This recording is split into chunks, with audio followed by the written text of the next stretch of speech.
Good morning, students. Okay, we have completed the first module of which is the introduction to the fluid power systems, where we have discussed a lot of topics such as components of hydraulic system, pneumatic systems, Pascal's law, and some of the fluid properties. Then what are the heat exchangers? All these things we have discussed in the first topic, first module. Okay. So today we are going to start with the second module, that is pumps and actuators. Okay, so pumps and actuators, it is a part of any hydraulic hydraulic systems or a pneumatic systems. In pneumatic system, we are going to consider the uh, compressors in the place of pumps, but in the hydraulic system, we are considering the pumps for the. So it is one of the component of a hydraulic system. So it is also these two are very important components because pumps is one of the input system and actuators one of the output system. So what happens?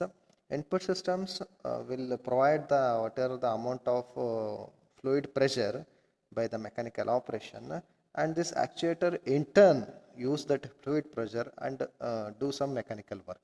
So like that, we are going to use these pumps for the input power and actuator for the output power. So by that, we are going to start with the second model. My name is Veeresh Kumar KS, and I am from Jain Institute of Technology, Davangere. Pumps. Okay. So what is this pumps?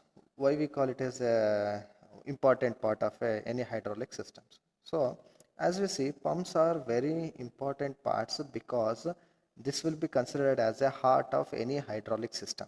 Why it is called heart of any hydraulic system? Because it is going to pump the whatever the liquid which is stored in the whatever the containers or a sump, and it is going to be transmitted to the next whatever the required place. So what happens? A pump, which is the heart of hydraulic system, converts the mechanical energy into hydraulic energy. It will connect mechanical energy to hydraulic energy. How it's going to connect? Because pumps with respect to the rotating whatever the motion, it will have the mechanical energy. Okay, so that mechanical energy in turn sucks the whatever the liquid or the fluid which is present in whatever the sump or reservoir, so it is going to be converted into hydraulic energy. So that energy is going to be transmitted. The mechanical energy is delivered to the pump using prime movers such as electric motors. So how this mechanical energy is going to be transmitted? This mechanical energy is going to be obtained from the electrical supply. The electrical motors are going to be rotating, because with respect to that rotation, this whatever the pump will get the mechanical energy. Due to the mechanical action, the pump creates a partial vacuum at its inlet. It is the very important part. Due to the mechanical action, the pump creates a partial vacuum at its inlet. Okay, so it will create a partial vacuum when the mechanical action is going to take place. By that, whatever the liquid is going to be pumped. This permit atmospheric pressure to force the fluid through the inlet line and into the pump. So what happens? So we have the atmospheric pressure. So if whatever the vacuum is created, this atmospheric pressure is going to be such that it will pressurize the fluid to fill that vacuum portion. Okay. So what happens?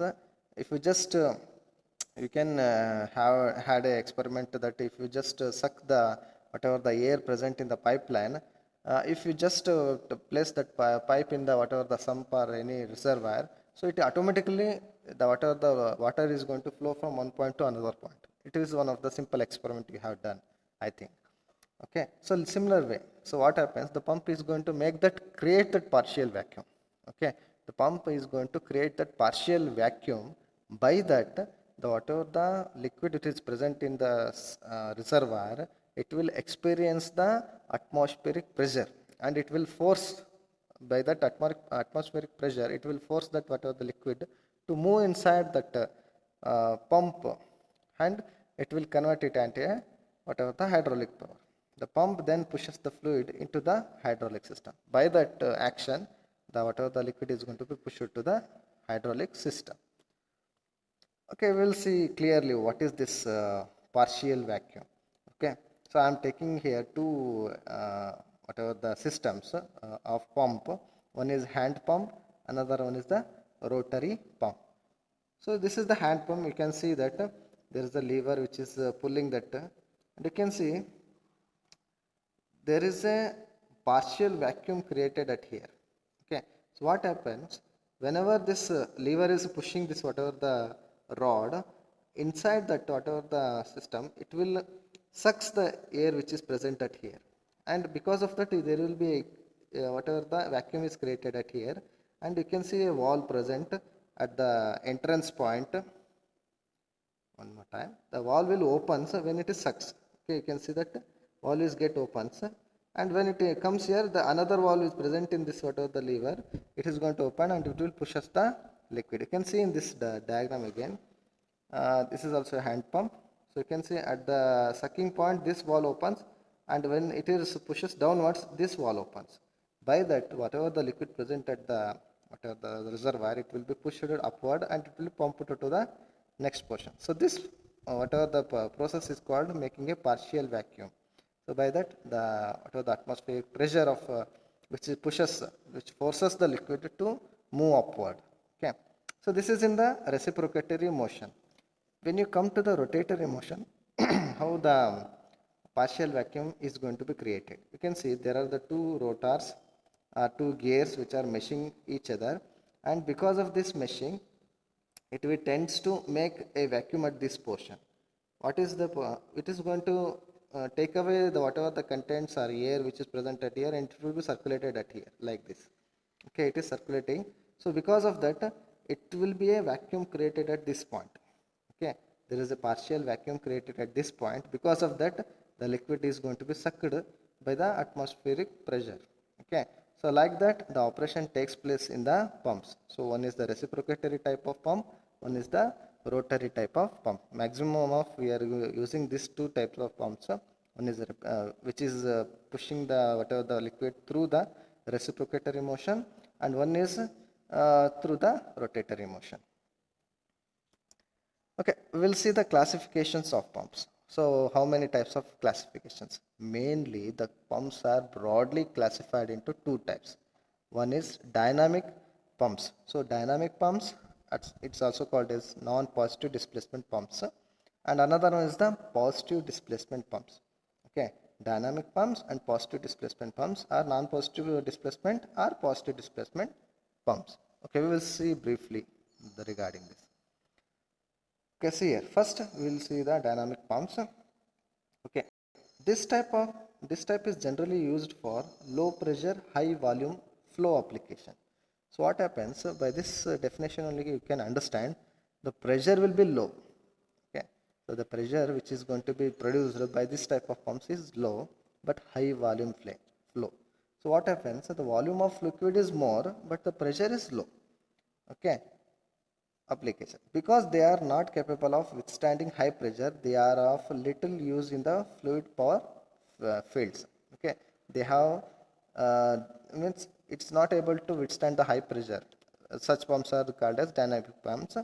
Only the high volume can be transmitted from one point to the another point, can be used in this type of pump. Only little use is there in the fluid power systems. Okay, so normally their maximum pressure capacity is limited to 250 to 300 psi. The pressure capability is also going to be lesser. This type of pump is primarily used for transporting fluid from one location to the another. Okay, this type of pumps is primarily used for transporting fluid from one location to the another. Okay, the two most common type of dynamic pumps are centrifugal and axial flow propeller pumps. Okay, I am just showing this diagram. This is the centrifugal pump. This is the fluid inlet and this is the fluid outlet. What happening? Whatever the pump is rotating at the center, there is a impeller. Okay, this impeller is rotating and it will creating some vacuum. Because of that, the fluid is going to be sucked and it will be transmitted to the outlet through this whatever the guide vanes. Okay, so what happens? It will not preserve. It will only collect the maximum volume of fluid and it will be transmitted to the some different areas. But what happens, it will not create the pressure. Okay, the pressure is very less. The pressure is going to be very less, so that pressure is not going to be used for the hydraulic system applications. So like that, these are called as dynamic pumps. So that's why it is called as non-positive displacement pumps. It's only for the fluid transmission. Okay, it's not for the pressure building and pressure lifting applications. So next is the positive displacement pumps. This is the main type of pumps which we are studying in the fluid power systems, because it is the heart of a system where the high pressure loading can be sustained or beared by this type of pumps. This type is a universal used for the fluid power systems. As the name implies, a positive displacement pumps ejects a fixed amount of fluid into the hydraulic system per revolution for pump shaft rotation. Okay. So what happens? This implies a positive displacement. The name only suggests it is a positive displacement. So it is only pumps ejects a fixed amount of fluid. It's not going to take a large volume of fluid. It's having a fixed amount of fluid into the hydraulic system per revolution. Per revolutions or per reciprocation of pump shaft rotation. Such a pump is capable of overcoming pressure resulting from the mechanical loads on the system as well as the resistance to the flow due to friction. So what happens in positive displacement pumps? You can see this diagram. I am showing this reciprocatory type of positive displacement pumps. There are other type of pumps which are rotatory also. Okay, both type of pumps going to be used. What happens in here? We are considering only fixed amount of fluid in here. Okay, it is not larger amount of fluid is going to be considered here. So this is the suction portion, this is the discharge portion, and this is the piston which is reciprocating with respect to the you can see this is reciprocating with respect to the crankshaft which is rotating at the center. So this rotation in turn converting that rotatory energy into the reciprocatory energy by these linkages. So what happens? This reciprocatory motion. So this reciprocatory motion will create the Paschen vacuum at here, and it will suck the fluid from the reservoir, and it will you can see this wall operations also. This wall operations, when it sucks, the wall opens, but when it is pushes, it will closes and it will opens. Like this, these two walls are going to work with respectively the application. Okay, it will sucks and the wall open. When it pushes, this wall closes, this wall opens, and this will be transmitted to the next discharge portion. So like that, this pump is going to work, and you can see here the pump action. Okay, it is positive, means it will forces the fluid and it will create the pressure. Okay, this pressure is going to be used for lifting the heavier loads or to overcome that mechanical force application. Okay, this positive displacement pumps are going to be working. Similar way, we will see the classifications of pumps. Okay, this is very important. How the pumps are going to be classified. So first, we will see the first whatever the pumps is going to be classified into two types. So one is a positive displacement pump, another one is the non-positive displacement pumps. So the non-positive displacement pumps are only having low pressure application and high volume flow application. So we are only using centrifugal pump and axial flow propeller pumps for that type of application. The positive displacement pumps are again divided into three types: gear pumps, vane pumps, and piston pumps. So these gear pumps are nothing but whatever the gears rotations are used for the pumping action, and these gears are having two types. One is external gear pump and another is the internal gear pump. But vane pumps is also having two types. Vanes are nothing but we will discuss clearly with respect to the diagram. Then we will understand what is how the vane pumps look like. So there is a vanes which are used to transfer rotatory energy, and it will be transmitted. It will transmitting the fluid to the next portion. The balanced vane pumps is one type, and unbalanced vane pump. In the vane pumps, we have two types. Piston pumps. Pump is also having two types, one axial type and radial type. Okay, so where pistons are used to the whatever the building the pressure in the fluid. Okay, axial type and radial type. This is the broad classification of a pumps. We will see the advantages of positive displacement pumps over the non-positive displacement pumps are as follows. Okay, we are using positive displacement pumps for the hydraulic application. So we have to understand what are the advantages.